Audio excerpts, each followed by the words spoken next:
मैं हूं रोहित और आप सुन रहे हैं कम झगड़ो ज्यादा बातें करो the next conversation argue less talk more by Jefferson Fisher की ऑडियो बुक समरी। आइए आज से बेहतर संवाद की शुरुआत करें। भाग एक, जरूरी बातें, दी एसेंशियल्स। अध्याय एक, कभी कोई बहस न जीते, नेवर विन एन आर्ग्यूमेंट। सारांश, मेरे प्यारे दोस्तों, यह अध्याय हमारी सोच की नींव हिला देगा और हमें सचमुच सिखाएगा कि जीवन में जीतना क्या है। लेखक जेफरसन फिशर अपनी एक सच्ची कहानी सुनाते हैं, बॉबी लाप्रे नाम के एक गुस्सैल दिखने वाले शख्स की, जिससे उन्हें कानूनी सवाल जवाब करने थे। बॉबी वकीलों से नफरत करता था और जैसे ही बात शुरू हुई उसका गुस्सा सातवें आसमान पर पहुंच गया। भौहें तन गईं, सांसें भारी हो गईं, हाथ मलने लगा। ऐसे में कोई भी वकील उसे गलत साबित करने की कोशिश करता, उस पर हावी होता। लेकिन फिशर ने एक अलग रास्ता चुना। उन्होंने बॉबी के गुस्से के पीछे छिपे दर्द को देखा। उन्होंने बहस जीतने के बजाय उस इंसान को समझने का फैसला किया।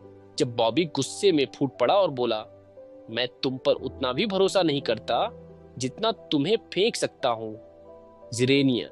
तो फिशर ने पलटकर हमला नहीं किया। उन्होंने एक पल का ठहराव लिया और उसके दर्द को महसूस किया, और बस इस एक पल के ठहराव और हमदर्दी ने सब कुछ बदल दिया। बॉबी का गुस्सा पिघल गया और उसने अपनी बीमार मां की देखभाल की निजी मुश्किलें बताना शुरू कर दिया। वो कमरा दुश्मनी से दोस्ती में बदल गया। इस कहानी से हमें क्या सीख मिलती है? फिशर सिखाते हैं कि बहस जीतना असल में हार का खेल है। जब हम कोई बहस जीतते हैं तो हम अक्सर कुछ बहुत कीमती खो देते हैं, सामने वाले का भरोसा, उसकी इज्जत और सबसे बढ़कर उसके साथ हमारा रिश्ता। बहस जीतने का इनाम बस हमारे अहंकार, ईगो को तसल्ली देना है, जो हमें अंत में अकेला छोड़ जाता है। इस अध्याय का सार ये है कि मुश्किल बातचीत का असली मकसद जीतना नहीं बल्कि समझना है। हर गुस्से और लड़ाई झगड़े के पीछे अक्सर कोई अनकहा दर्द, कोई डर या कोई परेशानी छिपी होती है। हमें बस उस ऊपरी गुस्से के नीचे झांकने की कोशिश करनी चाहिए, क्योंकि दोस्तों, जिस इंसान को आप देखते हैं, आप उससे बात नहीं कर रहे होते, आप उसकी कहानी, उसके तजुर्बों और उसके दर्द से बात कर रहे होते हैं। बस ये याद रखिएगा कि टेकअवेज, किसी भी मुश्किल बातचीत में आपका लक्ष्य जीतना नहीं बल्कि सामने वाले को समझना होना चाहिए। बहस जीतने का मतलब लगभग हमेशा रिश्ते को खोना होता है। सच्ची जीत है जुड़ाव में, झगड़े में नहीं। गुस्सा और आक्रामक बर्ताव अक्सर गहरे दर्द, डर या असुरक्षा का मुखौटा होते हैं। सामने वाला इंसान अक्सर वो नहीं होता जिससे आप बात कर रहे होते हैं। हर किसी के अंदर एक गहरी कहानी छिपी होती है। हमदर्दी कोई कमजोरी नहीं बल्कि आपकी सबसे बड़ी ताकत है। ये तनाव को कम करके समझदारी का रास्ता खोलती है। लड़ाई के एक पल में जुड़ाव को चुनना पूरी बातचीत का रुख बदल सकता है। जीतने की इच्छा आपके अहंकार, ईगो से आती है, जबकि समझने की इच्छा आपके दिल से आती है। डेली लाइफ इम्प्लीमेंटेशन, इस सिद्धांत को अपनी जिंदगी में उतारने के लिए बस अपनी सोच बदलिए। अगली बार जब आप किसी ऐसी बातचीत में जाएं जहां असहमति हो सकती है, तो बात करने से पहले खुद से ये कहें, मेरा लक्ष्य ये साबित करना नहीं है कि मैं सही हूं, मेरा लक्ष्य ये समझना है कि सामने वाला ऐसा क्यों महसूस कर रहा है।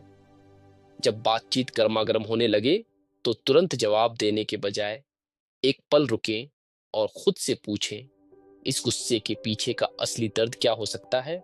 दोस्तों, ये छोटा सा बदलाव आपको बस रिएक्शन देने के बजाय सोच समझकर जवाब, रिस्पॉन्ड देने में मदद करेगा। रियलिस्टिक एग्जाम्पल, कल्पना कीजिए पति पत्नी रोहन और मीरा क्रेडिट कार्ड के बिल को लेकर झगड़ रहे हैं। रोहन गुस्से में है कि बिल इतना ज्यादा क्यों है। मीरा तुरंत बचाव करने लगती है, सारा खर्च मैं अकेले थोड़ी करती हूँ, तुमने भी तो वो महंगी घड़ी खरीदी थी। अब यहाँ लड़ाई और बढ़ेगी। लेकिन इस अध्याय की सीख का इस्तेमाल करके रोहन एक पल रुकता है। वो मीरा के चेहरे पर तनाव देखता है और बहस जीतने के बजाय उसे समझने की कोशिश करता है। वो कहता है, तुम सही कह रही हो, मैं बस थोड़ा घबरा गया हूँ। ऐसा लगता है कि पैसों को लेकर हम दोनों ही बहुत टेंशन में हैं। क्या तुम मुझे बता सकती हो कि तुम्हें सबसे ज्यादा किस बात की चिंता है? दोस्तों, बस इस एक सवाल से पूरा माहौल बदल गया। मीरा का बचाव का कवच हट गया और वो अपनी चिंताएं बताने लगी। अब वे एक दूसरे के दुश्मन नहीं, बल्कि समस्या के खिलाफ एक साथ खड़े हैं। देखा आपने, बस एक छोटे से बदलाव से आप कैसे रिश्ते बचा सकते हैं। अध्याय 2, आपकी अगली बातचीत, योर नेक्स्ट कॉन्वर्सेशन। सारांश, ये अध्याय हमें एक बहुत ही दमदार और सुकून देने वाला आइडिया बताता है। दोस्तों, हमें अपने पूरे रिश्ते को एक साथ ठीक करने की जरूरत नहीं है। हमें बस अपनी अगली बातचीत को बेहतर बनाने पर ध्यान देना है। हम अक्सर अपने रिश्तों में पुरानी बातों, पिछली लड़ाइयों और शिकायतों के बोझ तले दबे रहते हैं। हम सोचते हैं कि जब तक सब कुछ ठीक नहीं हो जाता, तब तक कुछ भी ठीक नहीं हो सकता। ये सोच हमें इतना दबा देती है कि हम कोई कदम उठाने से डरते हैं। जेफरसन फिशर इस बोझ को हमारे कंधों से उतार देते हैं। वो कहते हैं कि अतीत को भूल जाओ, भविष्य की चिंता छोड़ दो, बस अपनी अगली बातचीत पर ध्यान दो। हर नई बातचीत एक कोरे कागज की तरह है, एक नया मौका है कुछ अलग करने का, रिश्ते को एक नई दिशा देने का। इस अध्याय में दो मुख्य बातें हैं, प्रैक्टिकल लक्ष्य, रियलिस्टिक गोल्स, और बातचीत के उसूल, कॉन्वर्जेशनल वैल्यूज। प्रैक्टिकल लक्ष्य का मतलब है कि हम बातचीत से ऐसी उम्मीदें न रखें जो हमारे कंट्रोल से बाहर हैं। जैसे, हम ये उम्मीद नहीं कर सकते कि सामने वाला तुरंत अपनी गलती मान लेगा या हमसे माफी मांगेगा, ये उनके कंट्रोल में है। लेकिन हम ये लक्ष्य जरूर रख सकते हैं कि मैं अपनी बात शांति से रखूंगा, या मैं बीच में टोके बिना उनकी पूरी बात सुनूंगा। दोस्तों, ये लक्ष्य हमारे कंट्रोल में है और इन्हें पूरा करके हमें कामयाबी का एहसास होता है, भले ही बातचीत का नतीजा कुछ भी हो। बातचीत के उसूल हले हमारे लिए एक कंपास की तरह काम करते हैं। ये वो सिद्धांत हैं जिनके आधार पर हम बातचीत करना चाहते हैं, जैसे ईमानदारी, दया, इज्जत। जब कोई बातचीत मुश्किल हो जाती है तो ये उसूल हमें रास्ता दिखाते हैं। अगर हमारा उसूल ईमानदारी है तो हम सच बोलेंगे, भले ही वो मुश्किल हो। अगर हमारा उसूल दया है तो हम कड़वे शब्दों का इस्तेमाल करने से बचेंगे। ये उसूल हमें वो इंसान बनने में मदद करते हैं जो हम बनना चाहते हैं, चाहे सामने वाला कैसा भी बर्ताव करे। अंत में फिशर हमें अपने दिमाग में होने वाली काल्पनिक बातचीत से सावधान करते हैं, क्योंकि वे अक्सर हमें झूठी उम्मीदों के लिए तैयार करती हैं। को बदलने की कोशिश न करें, सिर्फ अगली बातचीत को बेहतर बनाने पर ध्यान दें। अपनी बातचीत के लिए प्रैक्टिकल लक्ष्य तय करें जो आपके कंट्रोल में हो, जैसे शांत रहना या ध्यान से सुनना। आप दूसरे इंसान की प्रतिक्रिया को कंट्रोल नहीं कर सकते, लेकिन आप अपने इरादे और अपने बर्ताव को कंट्रोल कर सकते हैं। अपने बातचीत के उसूलों को पहचानें, जैसे ईमानदारी, इज्जत, और उन्हें अपनी बातचीत में अपना गाइड बनाएं। हर नई बातचीत रिश्ते को सुधारने या मजबूत करने का एक नया मौका है। अपने मन में बातचीत की प्रैक्टिस करना अक्सर उल्टा पड़ता है, क्योंकि यह झूठी उम्मीदें पैदा करता है। छोटे लगातार सुधार बड़े बदलावों की ओर ले जाते हैं। Daily life implementation. इस अध्याय की सीख को लागू करना बहुत आसान है। अगली बार जब आपको किसी ऐसे इंसान से बात करनी हो जिसके साथ आपके संबंध तनावपूर्ण हैं, तो बात करने से ठीक पहले 30 सेकंड का समय लें। एक कागज पर या अपने मन में उस बातचीत के लिए अपना एक प्रैक्टिकल लक्ष्य लिखें, जैसे मैं ऊंची आवाज में बात नहीं करूंगा, और एक उसूल चुनें जो आपका मार्गदर्शन करेगा, जैसे मैं इज्जत से बात करूंगा। दोस्तों, ये छोटी सी तैयारी आपको फोकस्ड और शांत रहने में मदद करेगी। ये आपको याद दिलाएगा कि आपका लक्ष्य जीतना नहीं, बल्कि अपने उसूलों पर टिके रहना है। नेहा अपने काम को लेकर बहुत संवेदनशील है और अक्सर अपना बचाव करने लगती है। पिछली बार जब समीर ने उससे फीडबैक दिया था तो वह रोने लगी थी और बात बिगड़ गई थी। इस बार समीर अगली बातचीत के सिद्धांत का इस्तेमाल करता है। वो ये उम्मीद नहीं करता कि नेहा खुशी खुशी अपनी गलतियों को मान लेगी। उसका प्रैक्टिकल लक्ष्य है, मैं अपना फीडबैक साफ साफ और शांति से दूंगा, चाहे नेहा की प्रतिक्रिया कुछ भी हो। उसका बातचीत का उसूल है, मैं इज्जतदार और मददगार बनूंगा। जब वो नेहा से बात करने बैठता है तो वो कहता है, नेहा, मैं तुम्हारे काम के एक पहलू पर बात करना चाहता हूँ। मेरा इरादा तुम्हारी मदद करना है ताकि तुम और भी बेहतर कर सको। वो अपना फीडबैक शांति से देता है। नेहा थोड़ी बचाव की मुद्रा में आ जाती है, लेकिन समीर अपने लक्ष्य और उसूल पर टिका रहता है। वो उसकी भावनाओं को समझता है, लेकिन अपनी बात पर कायम रहता है। बातचीत के अंत में भले ही नेहा पूरी तरह से सहमत न हो, समीर को पता है कि उसने अपनी जिम्मेदारी निभाई। उसने अपनी अगली बातचीत को बेहतर बना लिया है। ये है पावर। अध्याय 3, जुड़ाव का सच, द ट्रूथ अबाउट कनेक्शन, सारांश। दोस्तों, इस अध्याय में जेफरसन फिशर जुड़ाव, इस कनेक्शन के आइडिया की गहराई में उतरते हैं। वो बताते हैं कि सच्चा जुड़ाव सिर्फ जानकारी का लेन देन नहीं है। टेक्स्ट मैसेज या ईमेल भेजना सिर्फ जानकारी भेजना है, जुड़ाव नहीं। सच्चा जुड़ाव एक 2 फैक्टर ऑथेंटिकेशन प्रक्रिया की तरह है। पहला, आप ये समझते हैं कि सामने वाला क्या कह रहा है, और दूसरा, आप इस समझ को इस तरह जताते हैं कि सामने वाले को ये महसूस हो कि उसे सुना गया है और समझा गया है। जब कोई महसूस करता है कि उसे सच में सुना और समझा गया है, तभी जुड़ाव पैदा होता है। फिशर बताते हैं कि इस सच्चे जुड़ाव के रास्ते में 3 मुख्य रुकावटें हैं। पहली रुकावट है खुद को न समझना, लैक ऑफ सेल्फ अवेयरनेस। हम अक्सर इस बात से अनजान होते हैं कि हमारी आवाज का लहजा, हमारी बॉडी लैंग्वेज या हमारे चेहरे के भाव सामने वाले पर क्या असर डाल रहे हैं। हम खुद तनाव में होते हैं, हमारी मुठ्ठियां भींची होती हैं, सांसें तेज होती हैं, और हमें इसका पता भी नहीं चलता। दूसरी रुकावट है दूसरे को समझने की कमी, लैक ऑफ अंडरस्टैंडिंग। हम अक्सर अपनी बात पर इतना अड़े रहते हैं कि हम सामने वाले के नजरिए को देखने की कोशिश ही नहीं करते। हम ये मानकर चलते हैं कि सिर्फ हमारा नजरिया ही सही है, जो हमें दूसरों से दूर कर देता है। तीसरी और अंतिम रुकावट है खुद पर भरोसे की कमी, लैक ऑफ सेल्फ अश्योरेंस। लड़ाई झगड़े का डर या असहज महसूस करने का डर हमें अपनी सच्ची भावनाओं और जरूरतों को बताने से रोकता है। हम विनम्र और दबी हुई भाषा का इस्तेमाल करते हैं, जिससे हमारी बात का वजन कम हो जाता है और सच्चा जुड़ाव नहीं बन पाता। दिलचस्प बात यह है कि फिशर ये भी कहते हैं कि कभी कभी जुड़ाव न बनाना, डिस्कनेक्शन, भी एक सही और सेहतमंद फैसला हो सकता है, खासकर उन लोगों के साथ जो सही तरीके से बातचीत करने को तैयार नहीं हैं।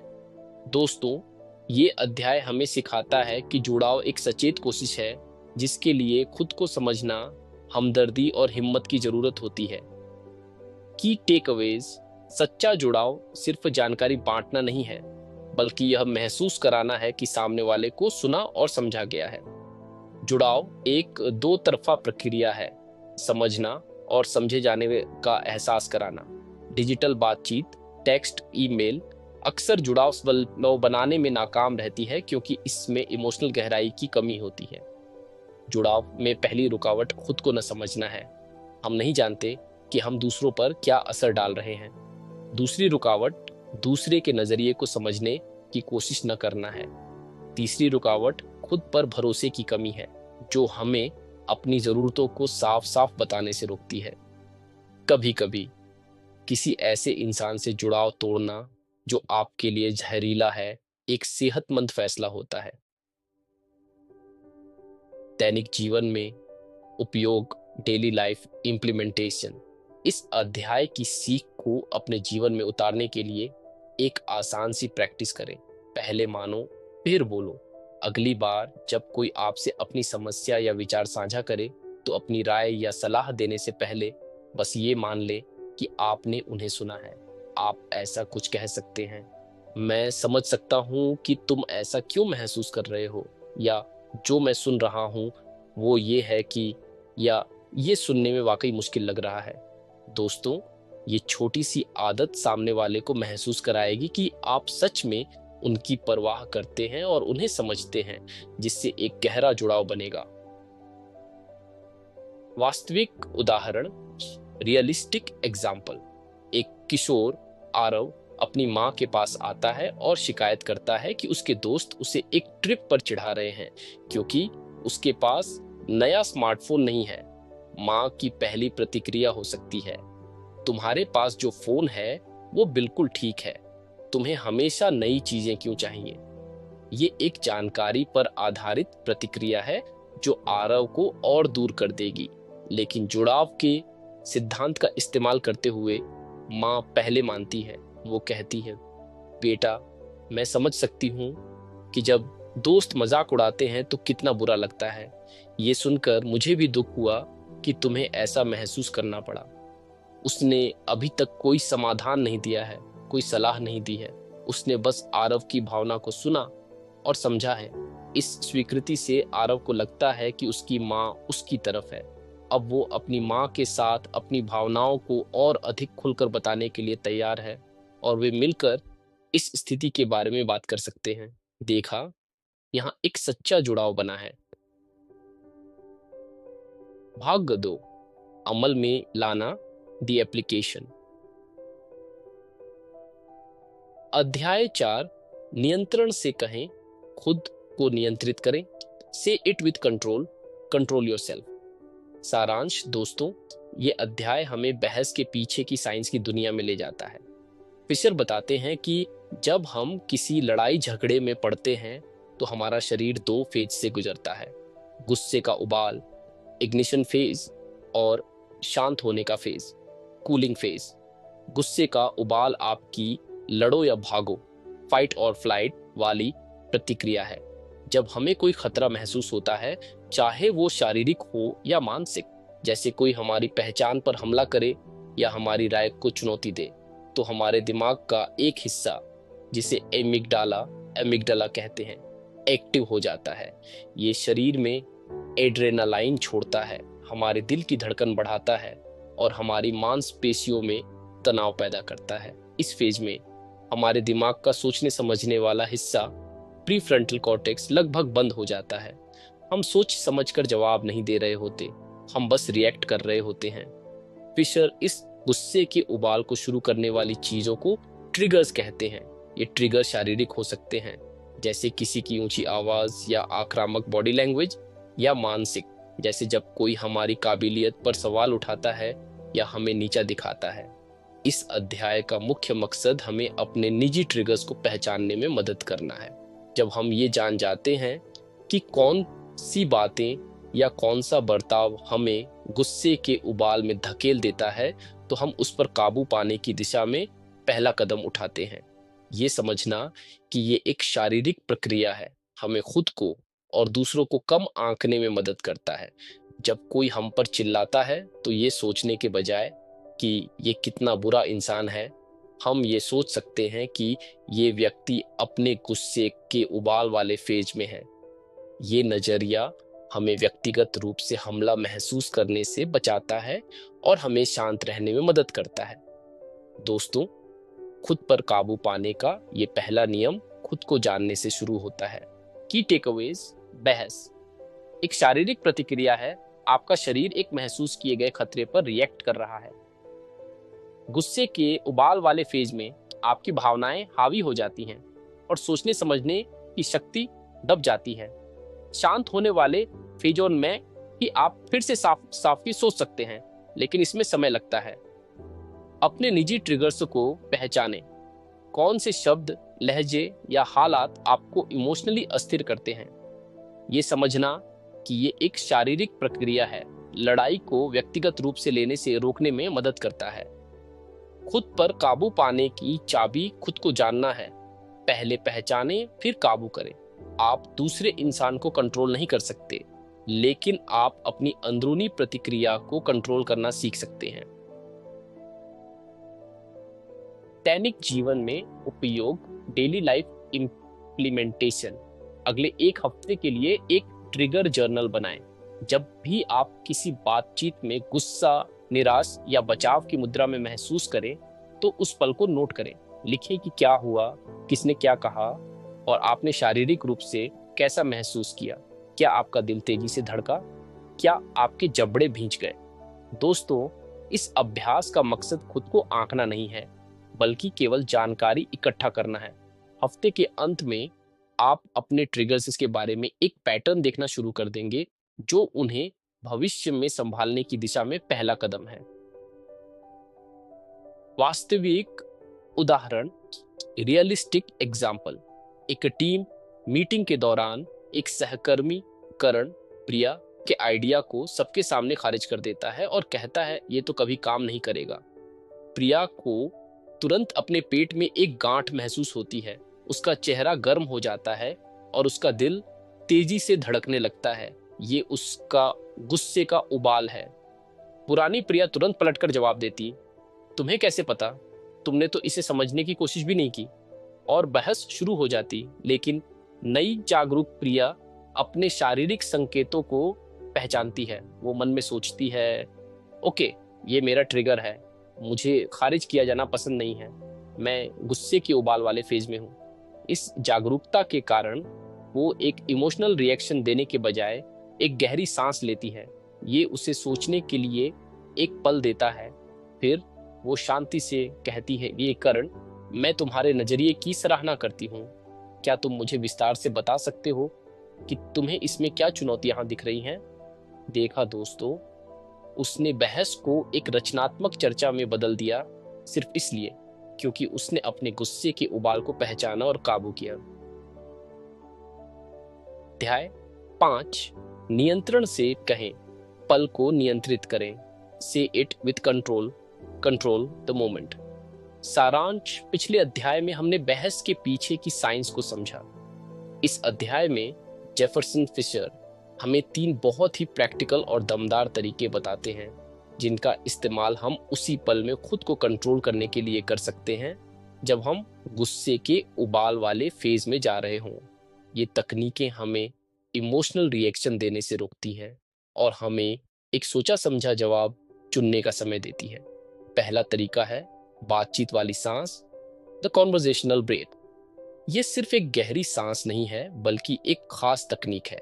नाक से धीरे धीरे 2 सेकंड के लिए सांस अंदर लें, फिर एक और छोटी तेज सांस 1 सेकंड लें और फिर नाक से बहुत धीरे धीरे 6 सेकंड के लिए सांस बाहर छोड़ें। ये तकनीक हमारे नर्वस सिस्टम को तुरंत शांत करती है और हमें तनाव से बाहर निकालती है। फिशर कहते हैं कि आपका पहला शब्द आपकी सांस होनी चाहिए। दूसरा तरीका है त्वरित स्कैन, द क्विक स्कैन। ये एक तेज दिमागी जांच है जिसमें हम अपने शरीर और अपनी भावनाओं पर ध्यान देते हैं। हम अपने शरीर में तनाव वाली जगहों जैसे कंधे, जबड़े को स्कैन करते हैं और अपनी मौजूदा भावना को एक नाम देते हैं, जैसे मैं गुस्सा महसूस कर रहा हूँ या मैं निराश हूँ। भावना को नाम देने से हम उससे थोड़ी दूरी बना लेते हैं और वो हम पर हावी नहीं हो पाती। इसे जोर से कहना, जैसे मैं बता सकता हूँ कि मैं परेशान हो रहा हूँ, और भी असरदार हो सकता है क्योंकि ये पारदर्शिता लाता है। तीसरा तरीका है छोटी बात, द स्मॉल टॉक। ये दूसरों के साथ की जाने वाली छोटी बात नहीं है, बल्कि ये खुद के साथ की जाने वाली एक छोटी शक्तिशाली अंदरूनी बातचीत है। ये एक निजी मंत्र या लाइन है जो हमें हमारे उसूलों और लक्ष्यों की याद दिलाती है। ये कुछ भी हो सकता है, जैसे शांत रहो, समझने की कोशिश करो या मजबूत बनो। दोस्तों, ये मंत्र हमें मुश्किल पलों में स्थिर रहने में मदद करता है। ये तीनों तरीके मिलकर हमें उस जरूरी पल में कंट्रोल वापस देते हैं जब भावनाएं तर्क पर हावी होने लगती हैं। की टेकअवेज, जब तनाव बढ़े तो आपका पहला शब्द आपकी सांस होनी चाहिए। ये आपको एक जरूरी ठहराव देता है। बातचीत वाली सांस की तकनीक आपके नर्वस सिस्टम को तुरंत शांत करने में मदद करती है। अपने शरीर को स्कैन करके और अपनी भावनाओं को नाम देकर आप उन पर काबू पा सकते हैं। एक निजी मंत्र, छोटी बात, आपको मुश्किल पलों में आपके उसूलों पर केंद्रित रख सकता है। ये तरीके आपको दूसरे को नहीं, बल्कि खुद को कंट्रोल करने में मदद करते हैं। इन तकनीकों की प्रैक्टिस शांत समय में करें ताकि तनाव के समय ये अपने आप काम आए। कंट्रोल का मतलब भावनाओं को दबाना नहीं, बल्कि उन्हें संभालना है। दैनिक जीवन में उपयोग, डेली लाइफ इम्प्लीमेंटेशन, इन तरीकों को अपनी दिनचर्या का हिस्सा बनाएं। दिन में 2 बार बस 1 मिनट के लिए बातचीत वाली सांस तकनीक की प्रैक्टिस करें। 1 बार सुबह और 1 बार दोपहर में। इसे अपनी आदत बना लें। इसके अलावा जब भी आप कोई हल्की फुल्की निगेटिव भावना जैसे ट्रैफिक में जलन या धीमी इंटरनेट स्पीड पर झुंझलाहट महसूस करें, तो त्वरित स्कैन की प्रैक्टिस करें। बस मन में उस भावना को नाम दें, ये झुंझलाहट है। दोस्तों, ये आपको बड़ी ज्यादा तीव्र भावनाओं को संभालने के लिए तैयार करेगा। वास्तविक उदाहरण, रियलिस्टिक एग्जाम्पल। एक ग्राहक सेवा प्रतिनिधि अंजलि एक बहुत ही नाराज ग्राहक से फोन पर बात कर रही है। ग्राहक उस पर चिल्ला रहा है और गलत भाषा का इस्तेमाल कर रहा है। अंजलि का दिल तेजी से धड़क रहा है और उसे रोने का मन कर रहा है। वह अपने गुस्से के उबाल वाले फेज में है। उसे अध्याय 5 के तरीके याद आते हैं। बातचीत वाली सांस। ग्राहक के चिल्लाने के बीच वह माइक को म्यूट करती है और एक लंबी बातचीत वाली सांस लेती है। त्वरित स्कैन। सांस छोड़ते हुए वो मन में कहती है, मैं बहुत घबराई हुई और डरी हुई महसूस कर रही हूँ। छोटी बात, वो अपना मंत्र दोहराती है, मददगार बनो। इन कुछ सेकंडों में उसका नर्वस सिस्टम शांत हो जाता है। वो अब व्यक्तिगत रूप से हमला महसूस नहीं कर रही है। वो माइक अनम्यूट करती है और एक शांत स्थिर आवाज में कहती है, सर, मैं समझ सकती हूँ कि आप बहुत निराश हैं। मैं आपकी मदद करने के लिए यहाँ हूँ। चलिए देखते हैं कि हम मिलकर इसका क्या समाधान निकाल सकते हैं। दोस्तों, उसने स्थिति को काबू में कर लिया, खुद को काबू में करके। यही तो है असली कंट्रोल। अध्याय 6, नियंत्रण से कहें, गति को नियंत्रित करें। Say it with control, control the pace. सारांश, ये अध्याय बातचीत के एक ऐसे हिस्से पर ध्यान देता है जिसे हम अक्सर नजरअंदाज कर देते हैं, लेकिन जो बहुत शक्तिशाली है, चुप्पी या ठहराव, द पॉज। जेफरसन फिशर बताते हैं कि जब हम तनाव या दबाव में होते हैं तो हमारी आदत तेजी से बोलने की होती है। तेजी से बोलना हमारे गुस्से के उबाल का एक साफ संकेत है। ये दिखाता है कि हम कंट्रोल खो रहे हैं। इसके विपरीत, जो इंसान बातचीत की गति को कंट्रोल कर सकता है, वो शक्ति और आत्मविश्वास दिखाता है। इस गति को कंट्रोल करने का सबसे असरदार तरीका है एक सोचा समझा ठहराव। दोस्तों, चुप्पी कमजोरी का नहीं, बल्कि कंट्रोल और समझदारी का प्रतीक है। जब हम रुकते हैं तो हम खुद को सोचने, अपने शब्दों को चुनने और अपनी भावनाओं को काबू करने का समय देते हैं। ये सामने वाले को भी ये संदेश देता है कि हम उनकी बातों को गंभीरता से ले रहे हैं। फिशर 2 तरह के ठहरावों के बीच फर्क बताते हैं। छोटे ठहराव 1 से 4 सेकंड। इनका इस्तेमाल अपनी बात पर जोर देने या उसे ज्यादा असरदार बनाने के लिए किया जाता है। जब आप कोई जरूरी बात कहने से ठीक पहले या बाद में थोड़ा रुकते हैं, तो ये सुनने वाले का ध्यान खींचता है और आपके शब्दों का वजन बढ़ाता है। लंबे ठहराव 5 से 10 सेकंड।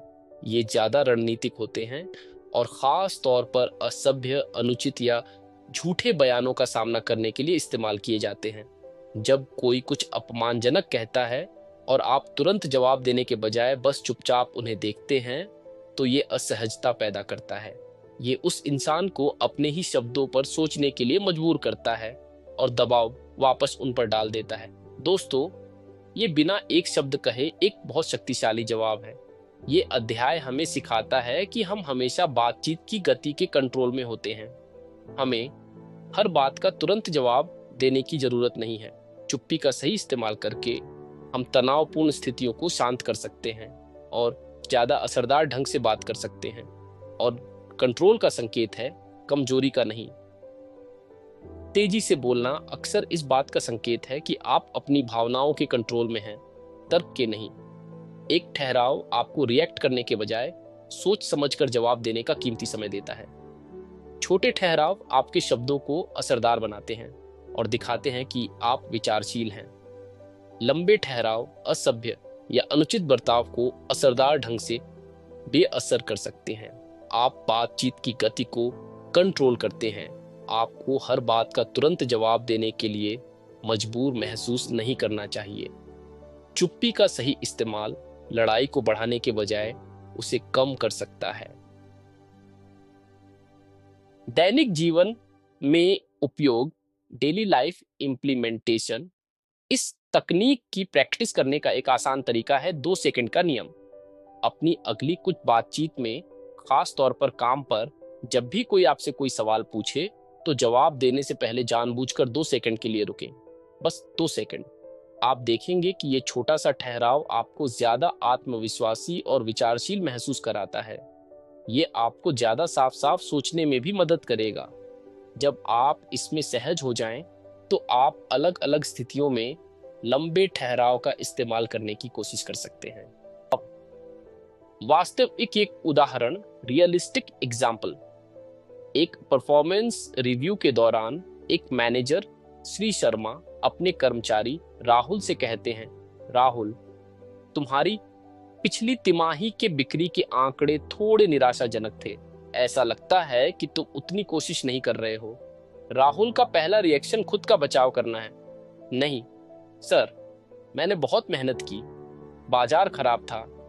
लेकिन इसके बजाय राहुल अध्याय 6 की सीख का इस्तेमाल करता है। वो श्री शर्मा की बात सुनने के बाद उनकी आंखों में देखता है और लगभग 5 सेकंड तक चुप रहता है। वो कुछ नहीं कहता, बस सोचता है। ये ठहराव थोड़ा असहज है। श्री शर्मा को खुद हैरानी होती है कि राहुल ने तुरंत बचाव क्यों नहीं किया। 5 सेकंड के बाद राहुल बहुत शांत और स्थिर आवाज में कहता है, सर, मैं आपके फीडबैक को समझता हूँ। क्या हम उन खास हिस्सों पर बात कर सकते हैं जहां आपको लगता है कि सुधार की गुंजाइश है, ताकि मैं अगली तिमाही में बेहतर कर सकूं? दोस्तों, इस ठहराव ने पूरी बातचीत का रुख बदल दिया। इसने राहुल को एक बचाव करने वाले कर्मचारी के बजाय एक समझदार और आत्मविश्वासी पेशेवर के रूप में पेश किया। उसने श्री शर्मा को भी अपने शब्दों पर फिर से विचार करने का मौका दिया और बातचीत को व्यक्तिगत हमले से हटाकर एक रचनात्मक समाधान की ओर मोड़ दिया। है ना कमाल की बात। अब अध्याय 7, आत्मविश्वास से कहें, अपनी बात दमदार तरीके से रखना, से it with confidence, assertive voice. सारांश, दोस्तों, ये अध्याय आत्मविश्वास के बारे में हमारी सोच को पूरी तरह बदल देता है। जेफरसन फिशर का तर्क है कि आत्मविश्वास कोई ऐसी चीज नहीं है जिसे आप महसूस करते हैं। ये एक नतीजा है जो आपके कामों से पैदा होता है। खास तौर पर आत्मविश्वास अपनी बात दमदार तरीके से रखने, असर्टिवनेस, का नतीजा है। जब आप अपनी बात दमदार तरीके से रखते हैं, यानी अपनी जरूरतों को साफ साफ और इज्जत से बताते हैं, तो आप आत्मविश्वास महसूस करना शुरू कर देते हैं। ये एक चक्र है। अपनी बात रखने से आत्मविश्वास पैदा होता है और आत्मविश्वास से आप और बेहतर तरीके से अपनी बात रख पाते हैं। इस अध्याय में फिशर एक दमदार आवाज बनाने के लिए 10 प्रैक्टिकल और तुरंत लागू करने योग्य सबक देते हैं। ये सिर्फ सिद्धांत नहीं है, बल्कि भाषा में छोटे ठोस बदलाव हैं जो आपके बात करने के तरीके को बदल सकते हैं। हर शब्द मायने रखता है। बस शायद एक तरह से जैसे हिचकिचाहट वाले शब्दों को हटा दें। इसे खुद से साबित करें, साफ साफ बताएं कि आप क्या करने जा रहे हैं और फिर उसे करें। बिना किसी अफसोस के अपनी जरूरतें बताएं। मुझे चाहिए से वाक्य शुरू करें। बार बार माफी मांगने के बजाय आभार जताएं, जैसे आपके धैर्य के लिए धन्यवाद। जब जरूरी हो तभी बोलें। आत्मविश्वासी लोग हर बात पर नहीं बोलते, वे सही समय पर बोलते हैं। कम बोलें। ज्यादा समझाना आपकी बात को कमजोर करता है। अपनी बात सीधे और कम शब्दों में रखें। फिलर शब्द हटाएं। आ, लाइक जैसे शब्दों को चुप्पी से बदलें। कभी खुद को कम न आंकें। अपनी बात को कि क्या ये समझ में आता है जैसे वाक्यांशों से खत्म न करें। फालतू शब्दों को काटें। गैर जरूरी शब्दों और वाक्यांशों को हटा दें। संदेह में होने पर अनुभव पर वापस जाएं। यदि आप कोई जवाब नहीं जानते हैं तो अपने पिछले अनुभवों के आधार पर जवाब दें। कहें, मुझे विश्वास है, मुझे लगता है के बजाय मुझे विश्वास है कि का इस्तेमाल करें।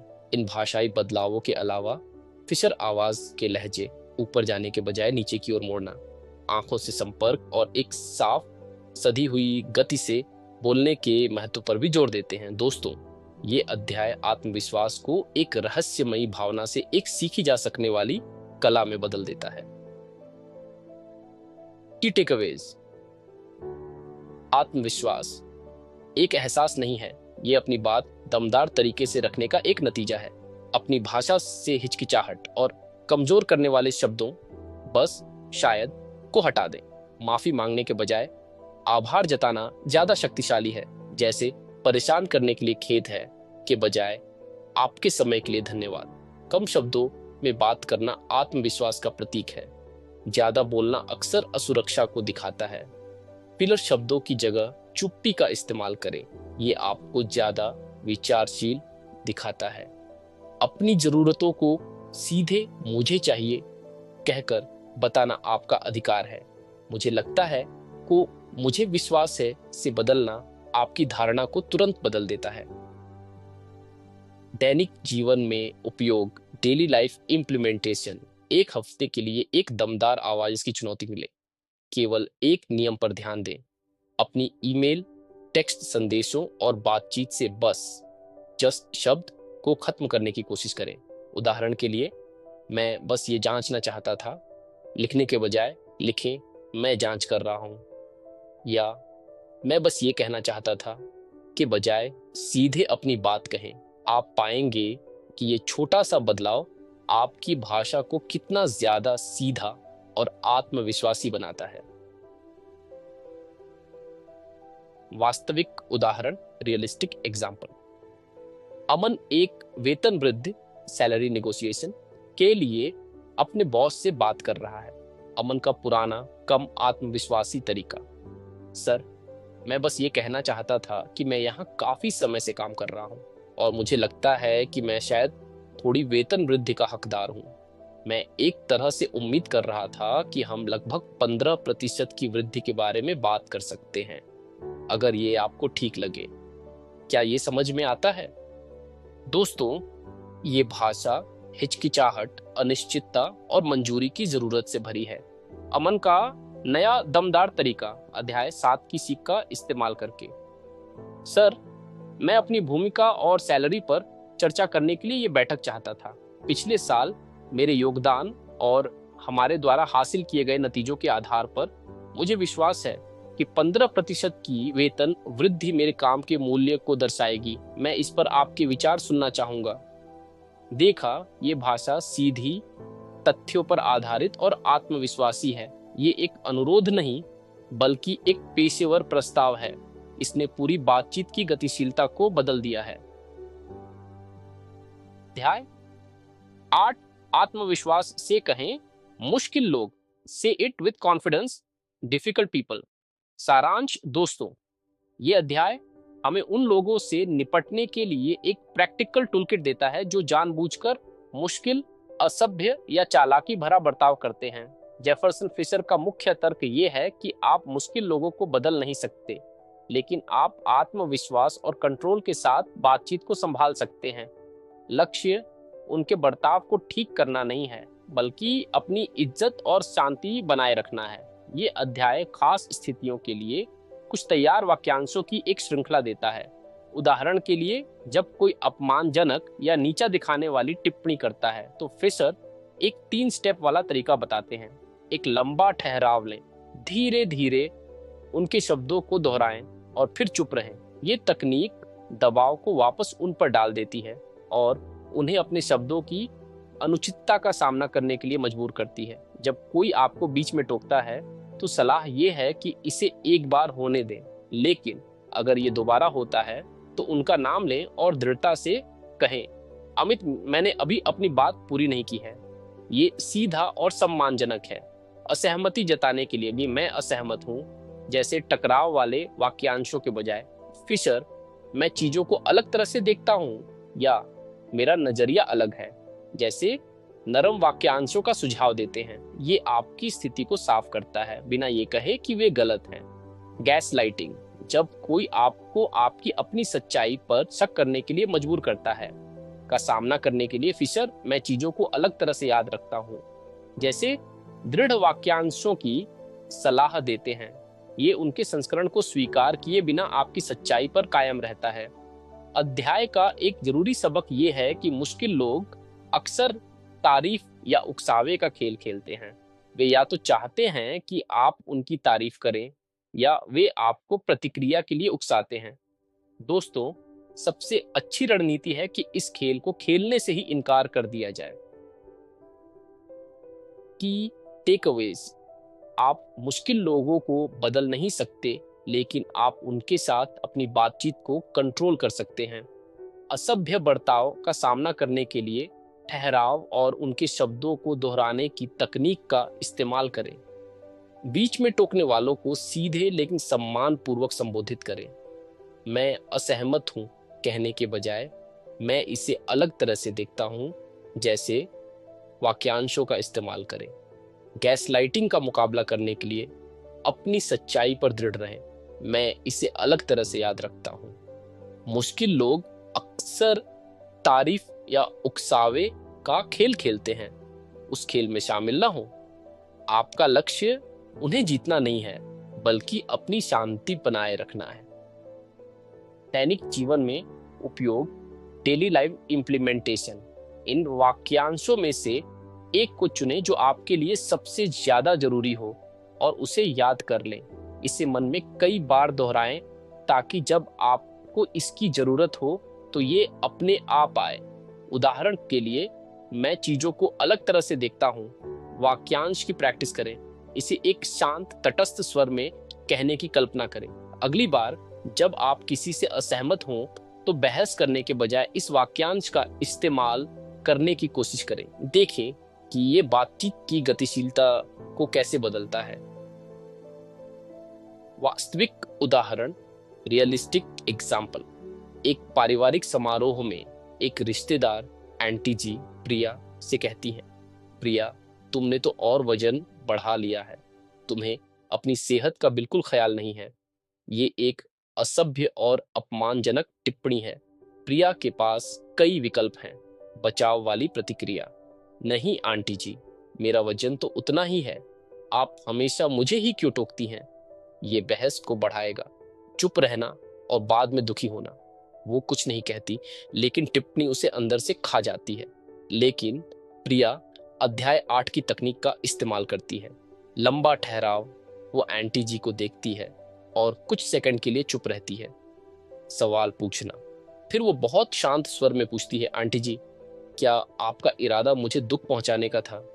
दोस्तों, ये सवाल सीधा, बिना टकराव वाला है और आंटी जी को असहज स्थिति में डाल देता है। उन्हें या तो मानना होगा कि वे असभ्य थीं या पीछे हटना होगा। सबसे ज्यादा संभावना है कि वे कहेंगी, नहीं नहीं बेटा, मेरा वो मतलब नहीं था। देखा, प्रिया ने बिना बहस किए या अपनी शांति खोए स्थिति को असरदार ढंग से संभाल लिया है। अध्याय 9, आत्मविश्वास से कहें, सीमाएं। Set with confidence, boundaries. सारांश, दोस्तों, ये अध्याय सीमाओं, बाउंड्रीज के आइडिया को एक नए और शक्तिशाली तरीके से पेश करता है। जेफरसन फिशर सीमाओं को दीवारें नहीं मानते जो लोगों को बाहर रखती हैं, बल्कि वे उन्हें एक ऑपरेटर का मैनुअल कहते हैं जो दूसरों को सिखाता है कि आपके साथ कैसे बर्ताव किया जाए। एक सीमा ये ऐलान है कि आप अपने लिए क्या स्वीकार करेंगे और क्या नहीं। ये आत्मसम्मान का एक काम है। अक्सर हमें न कहने में मुश्किल होती है क्योंकि हमें दूसरों को निराश करने या मतलबी समझे जाने का डर होता है। फिशर इस डर को दूर करने के लिए एक साफ 3 स्टेप वाली प्रक्रिया बताते हैं। मैं कथन के साथ सीमा बताएं। साफ साफ बताएं कि आप क्या चाहते हैं या क्या स्वीकार नहीं करेंगे। उदाहरण के लिए, मैं अपने निजी समय की इज्जत करता हूं। शर्त जोड़ें। बताएं कि यदि बर्ताव जारी रहता है तो क्या होगा। उदाहरण के लिए, यदि आप मुझे काम के घंटों के बाद फोन करना जारी रखते हैं। नतीजा बताएं।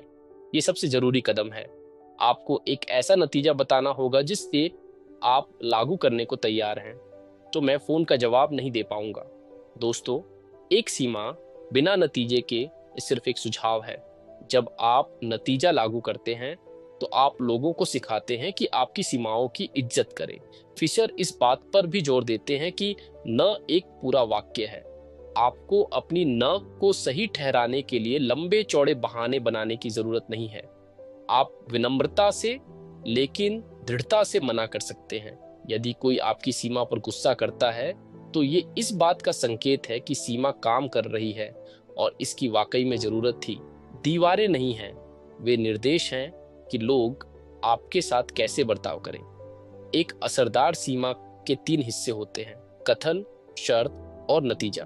बिना नतीजे के सीमा सिर्फ एक खोखली धमकी है। आपको उसे लागू करने के लिए तैयार रहना होगा। न कहना आपका अधिकार है और आपको इसके लिए बहाने बनाने की जरूरत नहीं है।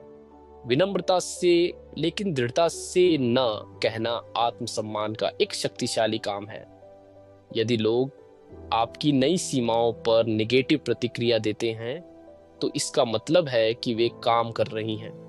सीमाएं तय करना मतलबी नहीं है, ये स्वस्थ रिश्तों के लिए जरूरी है। दैनिक जीवन में उपयोग, डेली लाइफ इम्प्लीमेंटेशन। अगली बार जब कोई आपसे कुछ ऐसा करने के लिए कहे जिसके लिए आपके पास समय या ऊर्जा नहीं है, तो न कहने की प्रैक्टिस करें। एक सरल और सम्मानजनक स्क्रिप्ट का इस्तेमाल करें: मुझे पूछने के लिए धन्यवाद, लेकिन मैं ये नहीं कर पाऊंगा, से तो पाऊंगी, बस रुक जाएं। कोई लंबा स्पष्टीकरण न दें, कोई बहाना न बनाएं।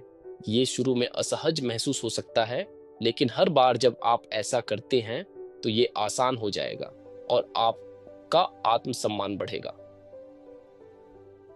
वास्तविक उदाहरण, रियलिस्टिक एग्जाम्पल। सारा का एक दोस्त राहुल है जो अक्सर आखिरी मिनट में उससे बड़े बड़े एहसान मांगता है। इस हफ्ते राहुल शनिवार की रात फोन करता है और कहता है, यार क्या तुम मुझे कल सुबह 5 बजे एयरपोर्ट छोड़ सकते हो?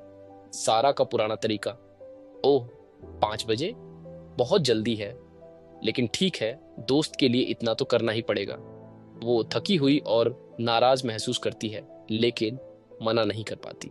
सारा का नया सीमा तय करने वाला तरीका, वो अध्याय 9 की तकनीक का इस्तेमाल करती है। कथन, वो शांति से कहती है, राहुल मैं तुम्हारी दोस्ती की बहुत कद्र करती हूँ, लेकिन मुझे अपने वीकेंड के आराम की भी जरूरत है। शर्त और नतीजा, सीधा अन। वो सीधे कहती है, इसलिए मैं तुम्हें सुबह 5 बजे एयरपोर्ट नहीं छोड़ पाऊंगी। राहुल थोड़ा निराश होता है और कहता है, अरे यार प्लीज। सारा दृढ़ रहती है, मैं समझ सकती हूँ कि तुम मुश्किल में हो, लेकिन इसका जवाब अन है। मुझे उम्मीद है कि तुम कोई और व्यवस्था कर लोगे। दोस्तों, सारा ने अपनी जरूरत को प्राथमिकता दी और एक स्वस्थ सीमा तय की।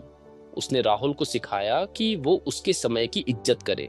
शुरू में ये मुश्किल था, लेकिन लंबे समय में ये उनके रिश्ते को और ज्यादा सम्मानजनक बनाएगा। अध्याय 10, जुड़ने के लिए कहें, फ्रेम्स, से टू कनेक्ट फ्रेम्स। सारांश, दोस्तों, ये अध्याय एक बहुत ही प्रैक्टिकल तकनीक सिखाता है जिसे जेफरसन फिशर फ्रेमिंग कहते हैं। जैसे एक तस्वीर का फ्रेम उसे एक ढांचा और सीमा देता है, वैसे ही एक बातचीत को फ्रेम करना उसे स्पष्टता, दिशा और मकसद देता है। फिशर का तर्क है कि ज्यादातर बेकार और भटकी हुई बातचीत इसलिए होती है क्योंकि उन्हें कभी ठीक से फ्रेम नहीं किया गया था। लोग अलग अलग उम्मीदों के साथ बातचीत में आते हैं और ये नहीं जानते कि इसका लक्ष्य क्या है। फ्रेमिंग एक आसान 3 स्टेप वाली प्रक्रिया है जिसे किसी भी जरूरी बातचीत की शुरुआत में लागू किया जाना चाहिए। एक दिशा तय करें, सेट अ डायरेक्शन, साफ साफ बताएं कि आप किस विषय पर बात करना चाहते हैं। ये अस्पष्टता को दूर करता है। उदाहरण, मैं कल की बैठक में तुम्हारी टिप्पणियों के बारे में बात करना चाहता हूं। अपना लक्ष्य बताएं, कॉल योर शॉट। बताएं कि आप इस बातचीत से क्या नतीजा चाहते हैं। ये लक्ष्य को साफ करता है। उदाहरण, और मैं चाहता हूं कि हम इस बातचीत से एक मजबूत कामकाजी रिश्ते के साथ बाहर निकले। उनकी सहमति लें, गेट देयर कमिटमेंट। उनसे बातचीत करने के लिए उनकी सहमति मांगे। ये एक सहयोगी माहौल बनाता है। उदाहरण, क्या ये तुम्हारे लिए ठीक है, या क्या अभी इस पर बात करने का अच्छा समय है। दोस्तों, जब आप एक बातचीत को फ्रेम करते हैं तो आप सभी को एक ही पृष्ठ पर लाते हैं। फिशर इस बात पर भी जोर देते हैं कि एक फ्रेम में केवल एक ही मुद्दे पर ध्यान केंद्रित करें। एक ही बातचीत में कई शिकायतें लाने से वो उलझ जाती है और बेकार हो जाती है। यदि बातचीत पटरी से उतर जाती है तो फ्रेम आपको धीरे से उसे वापस विषय पर लाने में मदद करता है। ये तकनीक पक्का करती है कि जरूरी बातचीत केंद्रित, उत्पादक और सम्मानजनक हो। की टेकअवेज: एक बातचीत को फ्रेम करना उसे स्पष्टता और मकसद देता है, जिससे वो भटकने से बचती है। एक जरूरी बातचीत शुरू करने से पहले हमेशा उसका विषय और मनचाहा नतीजा बताएं। बातचीत करने के लिए सामने वाले की सहमति लेना एक सहयोगी माहौल बनाता है। एक बातचीत में एक समय में केवल एक ही मुद्दे पर ध्यान केंद्रित करें। यदि बातचीत पटरी से उतर जाए तो उसे विनम्रता पूर्वक वापस फ्रेम में लाएं। फ्रेमिंग से सुनने वाले के लिए भी आसानी होती है, क्योंकि उन्हें पता होता है कि किस पर ध्यान देना है। स्पष्टता एक तरह की दयालुता है। Clarity is kind. दैनिक जीवन में उपयोग, डेली लाइफ इम्प्लीमेंटेशन। इस तकनीक को अपने दैनिक जीवन में शामिल करने के लिए अपनी अगली जरूरी बातचीत से पहले फ्रेमिंग की प्रैक्टिस करें, चाहे वो कितनी भी छोटी क्यों ना हो। उदाहरण के लिए, अपने साथी के साथ वीकेंड की योजनाओं पर चर्चा करने से पहले इसे फ्रेम करने की कोशिश करें। मैं इस वीकेंड की हमारी योजनाओं के बारे में बात करना चाहती हूँ। मेरा लक्ष्य है कि हम कुछ ऐसा खोजें जिसका हम दोनों मजा ले सकें। क्या अभी इस पर बात करने का अच्छा समय है? दोस्तों, ये छोटी सी शुरुआत आपकी बातचीत को ज्यादा सफल बना देगी। वास्तविक उदाहरण, रियलिस्टिक एग्जाम्पल। एक कर्मचारी आर्या अपने बॉस से वेतन वृद्धि के लिए पूछना चाहती है। बिना फ्रेमिंग के तरीका अक्सर असफल। आर्या अपने बॉस के केबिन में जाती है जब वे व्यस्त दिख रहे होते हैं और कहती है, सर, क्या आपके पास 1 मिनट है? बॉस थोड़ा छिड़कर कहता है, हाँ, जल्दी बोलो। आर्या घबराकर अपनी बात ठीक से नहीं रख पाती और बॉस उसे टाल देता है। फ्रेमिंग के साथ तरीका ज्यादा सफल। आर्या अपने बॉस को एक ईमेल भेजती है या उनके पास तब जाती है जब वे कम व्यस्त हों। वो कहती है, दिशा तय करें। नमस्ते सर, मैं अपने प्रदर्शन और सैलरी के बारे में बात करने के लिए 15 मिनट का समय तय करना चाहती हूँ। लक्ष्य बताएं। मेरा लक्ष्य पिछले साल के मेरे योगदान की समीक्षा करना और कंपनी में अपने भविष्य पर चर्चा करना है।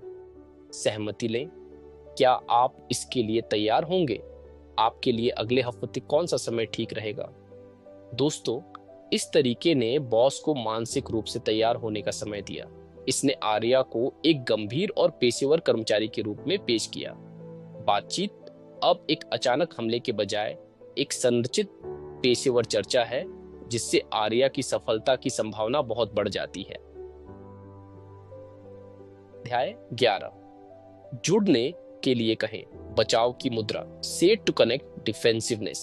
सारांश, जेफरसन फिशर। इस अध्याय में बचाव की मुद्रा, डिफेंसिवनेस, को बातचीत का नंबर 1 हत्यारा कहते हैं। ये एक स्वाभाविक तनाव प्रतिक्रिया है, लेकिन जब हम या सामने वाला बचाव की मुद्रा में आ जाता है तो सुनना और समझना बंद हो जाता है और जुड़ाव टूट जाता है।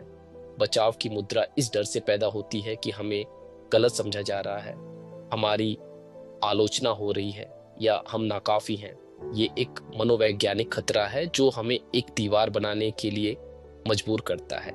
ये अध्याय बचाव की मुद्रा को संभालने के लिए 2 तरफा तरीका बताता है। अपनी खुद की बचाव की मुद्रा को कैसे संभालें और दूसरों में इसे कैसे रोकें। अपनी खुद की बचाव की मुद्रा को संभालने के लिए फिशर 2 तकनीकें बताते हैं।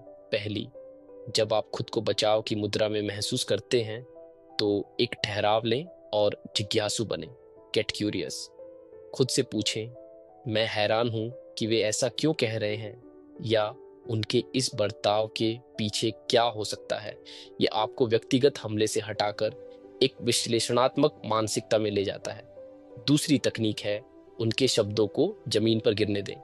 कल्पना करें कि उनकी आलोचनात्मक बातें भौतिक वस्तुएं हैं जो आपके सामने जमीन पर गिर रही हैं। आपको उन्हें उठाने और वापस फेंकने की जरूरत नहीं है, आप उन्हें वहीं पड़ा रहने दे सकते हैं। दूसरों में बचाव की मुद्रा को रोकने के लिए फिशर 3 शक्तिशाली नियम देते हैं। अपने वाक्य आप यू से शुरू न करें।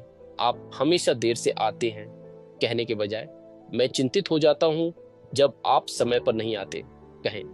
मैं कथन आपकी भावनाओं पर ध्यान केंद्रित करता है, आरोप पर नहीं। क्यों, वाई से शुरू होने वाले सवाल न पूछें। आपने ऐसा क्यों किया, एक आरोप की तरह लगता है। इसके बजाय क्या हुआ या इस फैसले के पीछे क्या कारण था, पूछें।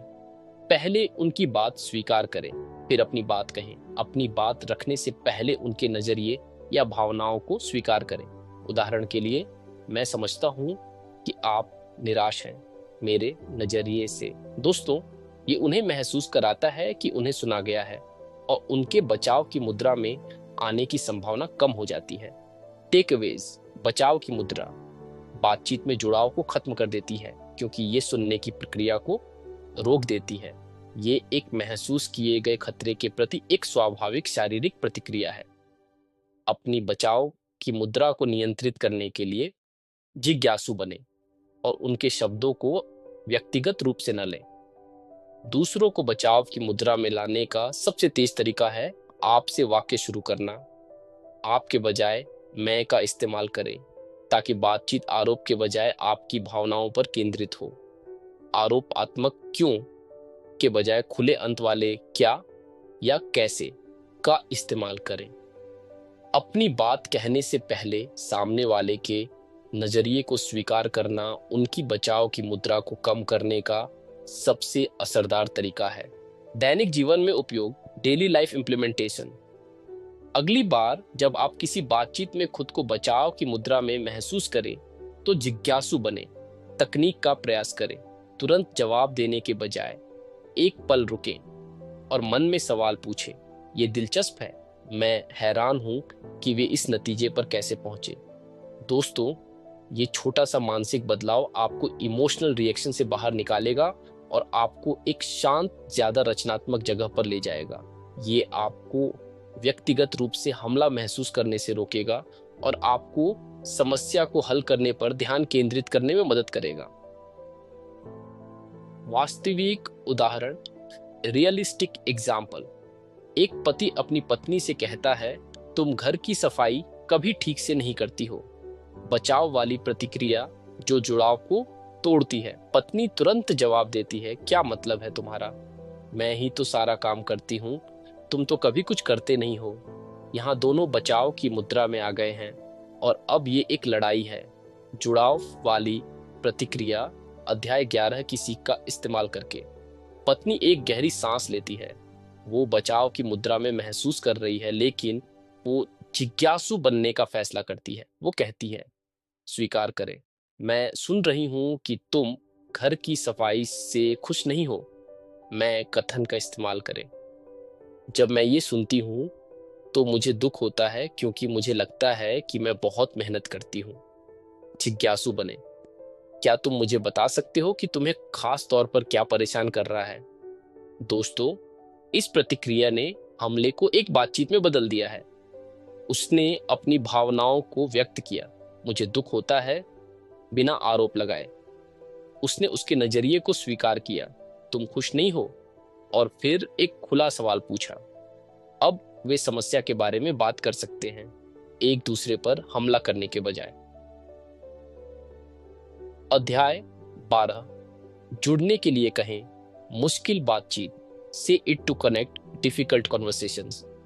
सारांश, दोस्तों, ये किताब का अंतिम निर्देशात्मक अध्याय है और ये उन सबसे चुनौतीपूर्ण बातचीत के लिए एक साफ रोड मैप देता है जिनका हम सामना करते हैं, जैसे किसी को बुरी खबर देना, किसी रिश्ते को खत्म करना या किसी बहुत ही संवेदनशील मुद्दे पर बात करना। जेफरसन फिशर का तर्क है कि हम अक्सर इन बातचीत से बचते हैं, लेकिन यही वे बातचीत है जो सबसे गहरे जुड़ाव और विकास की ओर ले जाती हैं। इनसे बचने से रिश्ते धीरे धीरे खत्म हो जाते हैं। फिशर एक मुश्किल बातचीत को सफलतापूर्वक संभालने के लिए 3 सुनहरे नियम देते हैं। असली, बिना किसी डिस्टरबेंस वाला समय अलग रखें। ये सबसे जरूरी नियम है। मुश्किल बातचीत कभी भी चलते फिरते, फोन पर या जब आप जल्दी में हो नहीं की जानी चाहिए। एक निजी आरामदायक जगह चुनें, पहले से समय तय करें और बताएं कि आपको कितने समय की जरूरत होगी। दोस्तों, ये दिखाता है कि आप बातचीत और उस इंसान की इज्जत करते हैं।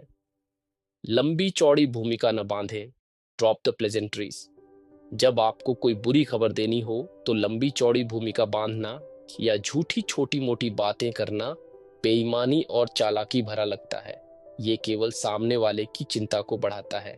सीधे और पारदर्शी बने। अपनी अंतिम बात से शुरू करें। Begin with your and. अपनी बातचीत का मुख्य बिंदु या नतीजा सबसे पहले बताएं। यदि आप किसी को नौकरी से निकाल रहे हैं तो बातचीत की शुरुआत इसी से करें। यदि आप एक रिश्ता खत्म कर रहे हैं तो यही पहली बात होनी चाहिए। दोस्तों, ये अस्पष्टता को दूर करता है और सामने वाले को भ्रम में नहीं रखता है।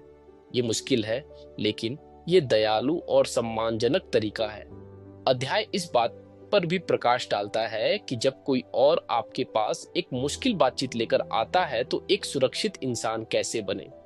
इसमें विनम्रता से सुनना, उन्हें नीचा दिखाने से बचना और निर्देश देने के बजाय सीखे हुए अनुभव साझा करने के लिए अनुमति मांगना शामिल है। दोस्तों, ये अध्याय हमें हिम्मत और एक सही तरीके के साथ जीवन की सबसे कठिन बातचीत का सामना करने के लिए सशक्त बनाता है। की टेकअवेज। मुश्किल बातचीत से बचना लंबे समय में रिश्तों को ज्यादा नुकसान पहुंचाता है। सच्चा विकास और गहरा जुड़ाव अक्सर मुश्किल बातचीत के दूसरी तरफ ही मिलता है। एक जरूरी बातचीत के लिए हमेशा एक समर्पित समय और स्थान तय करें। बुरी खबर देते समय सीधे मुद्दे पर आएं। झूठी औपचारिकताएं स्थिति को और खराब करती हैं। अपनी बातचीत का मुख्य बिंदु सबसे पहले बताएं ताकि कोई भ्रम न रहे। जब कोई आपके पास एक मुश्किल बातचीत लेकर आए तो एक सुरक्षित और मददगार श्रोता बने। हिम्मत और सही तरीके के साथ आप किसी भी मुश्किल बातचीत को संभाल सकते हैं। दैनिक जीवन में उपयोग, डेली लाइफ इम्प्लीमेंटेशन। यदि आपको भविष्य में कोई मुश्किल बातचीत करनी है तो उसे टाले नहीं। इसके बजाय इस अध्याय के नियमों का इस्तेमाल करके उसकी योजना बनाएं। समय तय करें।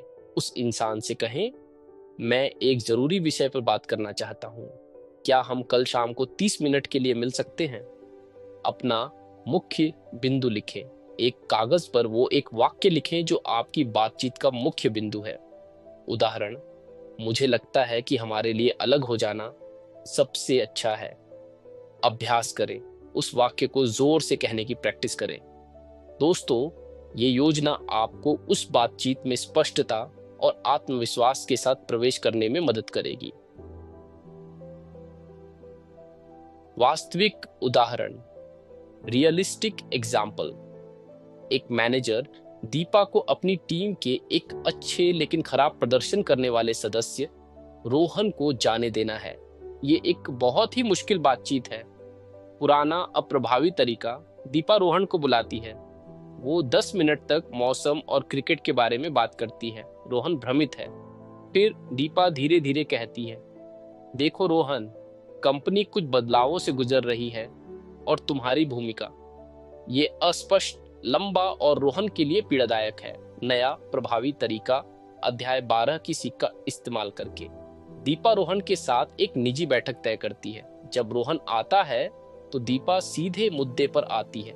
नियम 2 और 3। वो कहती है, रोहन, बैठने के लिए धन्यवाद। मेरे पास कुछ मुश्किल खबर है। हमने आपकी भूमिका को समाप्त करने का फैसला किया है जो आज से प्रभावी है। यह सीधा, स्पष्ट और सम्मानजनक है, भले ही ये सुनना मुश्किल हो। इसके बाद वो हमदर्दी के साथ उसके सवालों का जवाब दे सकती है। और अगले कदमों पर चर्चा कर सकती हैं। देखा दोस्तों, उसने एक अत्यंत कठिन बातचीत को गरिमा और स्पष्टता के साथ संभाला है। निष्कर्ष, कंक्लूजन, दोस्तों, पूरी किताब next conversation, argue less, talk मोर हमें एक गहरा और जिंदगी बदलने वाला संदेश देती है। हमारी बातचीत की क्वालिटी ही हमारी जिंदगी की क्वालिटी तय करती है। जेफरसन फिशर हमें सिखाते हैं कि असरदार बातचीत सिर्फ सही शब्द कहने के बारे में नहीं है, बल्कि ये एक अंदरूनी सफर है जो खुद पर काबू पाने से शुरू होता है, अपनी बात दमदार तरीके से रखने से आगे बढ़ता है और अंत में एक सार्थक जुड़ाव पर खत्म होता है। ये किताब हमें बहस जीतने की बेकार की दौड़ से बाहर निकालकर समझने और जुड़ने की ज्यादा शांतिपूर्ण और फायदेमंद रास्ते पर ले जाती है। ये हमें सिखाती है कि हर बातचीत, चाहे वो कितनी भी मुश्किल क्यों ना हो, हमारे रिश्तों को गहरा करने और खुद को बेहतर ढंग से समझने का एक मौका है। फिशर के प्रैक्टिकल तरीके और रणनीतियां हमें ये विश्वास दिलाती हैं कि हम सभी अपनी बातचीत को कंट्रोल करने और अपने रिश्तों को बदलने की ताकत रखते हैं। अंत में ये किताब हमें याद दिलाती है कि हमारे शब्द एक लहर की तरह असर पैदा करते हैं और हर अगली बातचीत हमारे और हमारे आसपास के लोगों के लिए एक बेहतर दुनिया बनाने का मौका है। प्रेरणा देने वाले अंतिम विचार, दोस्तों, याद रखिए, ये सफर एक रात में पूरा होने वाला नहीं है। ये एक परफेक्ट कम्युनिकेटर बनने के बारे में नहीं है, बल्कि हर दिन थोड़ा बेहतर बनने की सचेत कोशिश के बारे में है। ये दिमागी सुकून, हिम्मत और दयालुता की प्रैक्टिस है। लक्ष्य परफेक्ट होना नहीं, बल्कि तरक्की करना है। इस किताब में दिए गए किसी एक सिद्धांत को चुनें, किसी एक तकनीक को चुनें और बस अपनी अगली बातचीत में उसे आजमाएं। देखें कि क्या होता है। हर छोटा कदम आपको एक शांत, ज्यादा आत्मविश्वासी और ज्यादा जुड़े हुए जीवन की ओर ले जाएगा। आपकी अगली बातचीत आपका इंतजार कर रही है। इसे शानदार बनाएं। मैं हूं रोहित। दोस्तों, उम्मीद है कम झगड़ो, ज्यादा बातें करो कि ये यात्रा आपको पसंद आई होगी और आपने बातचीत के कुछ ऐसे नए तरीके सीखे होंगे जो आपकी जिंदगी बदल सकते हैं। याद रखिए, हर अगली बातचीत एक मौका है। इसे शानदार बनाइए। अब आपसे विदा लेने का समय है। मैं जल्द ही मिलूंगा किसी और बेहतरीन किताब की दिलचस्प समरी के साथ। तब तक के लिए खुश रहिए और अपनी बात कहते रहिए।